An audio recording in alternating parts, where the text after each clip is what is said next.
দুয়ারে কড়া নাড়ছে দুর্গোৎসব, চলছে প্রতিমা তৈরির শেষ মুহূর্তের কাজ। এ বিষয়ে জানাতে নারায়ণগঞ্জ থেকে যুক্ত হচ্ছেন সহকর্মী গৌতম সাহা। গৌতম, উৎসব ঘুরে কি বলছেন সনাতন ধর্মের অনুসারীরা? জেলায় কয়টি মণ্ডপে পূজার আয়োজন করা হয়েছে এবার?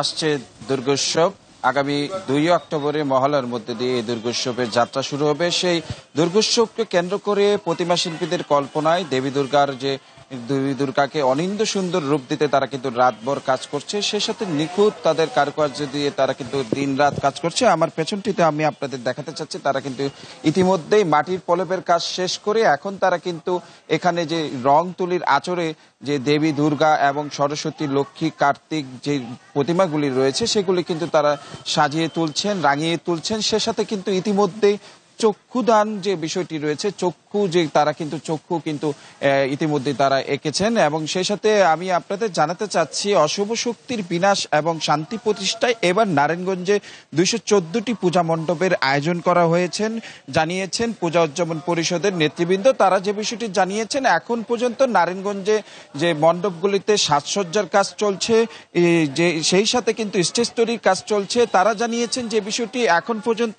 ৮০% কাজ তারা শেষ করতে পেরেছেন বলে জানিয়েছেন। এবং তারা আরেকটি বিষয় জানিয়েছেন, এবার ভক্তদের ব্যাপক সমাগম হবে। যেহেতু নারায়ণগঞ্জে বাংলাদেশের সবচেয়ে বড় পূজা উদযাপন করা হয় এবং বাংলাদেশে বিভিন্ন প্রান্ত থেকে এই জেলায় কিন্তু দর্শনার্থীরা, হিন্দু সনাতনীরা এখানে আগমন ঘটে এবং সেই প্রস্তুতি কিন্তু তারা নিয়েছেন। স্বেচ্ছাসেবী এবং সনাতনী ছাত্র সমাজ যারা রয়েছেন এবং সেই মণ্ডপে তারা কিন্তু পাহারা থাকবেন, সেই বিষয়টি জানিয়েছেন। এবং সকল ধর্মকে সাথে নিয়ে কিন্তু শান্তিপূর্ণভাবে এই পূজা উদযাপন করতে পারবেন বলে জানিয়েছেন পূজা উদযাপন পরিষদের নেতৃবৃন্দ। আমরা যে বিষয়টি দেখেছি, নারায়ণগঞ্জের যে মণ্ডপগুলিতে এখন ইতিমধ্যে প্রতিমা তৈরির কাজের পাশাপাশি তারা যে বিষয়টি কাজ করছেন, সেই সাথে আমরা কথা বলেছিলাম নারায়ণগঞ্জ পুলিশ সুপার।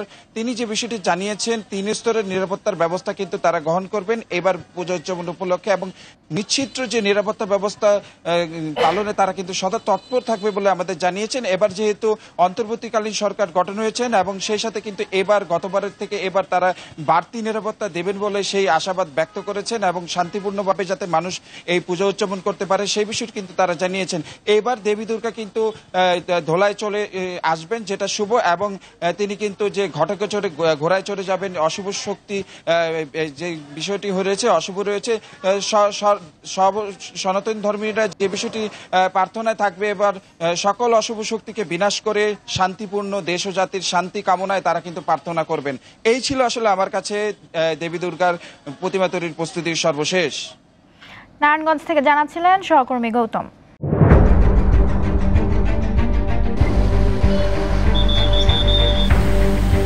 পুরো ঘরে আমার মালামাল সহ একবারে চাপা দিয়ে লইয়া পুড়ে গেছে। এটা মুখে বললে যাবে না যে রাস্তা কতটুক দিয়ে ভাঙছে।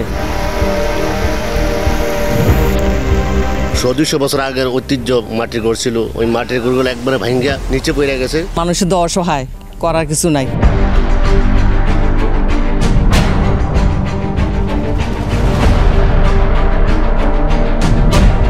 দীপ্ত সংবাদ, সবার আগে, জনস্বার্থ।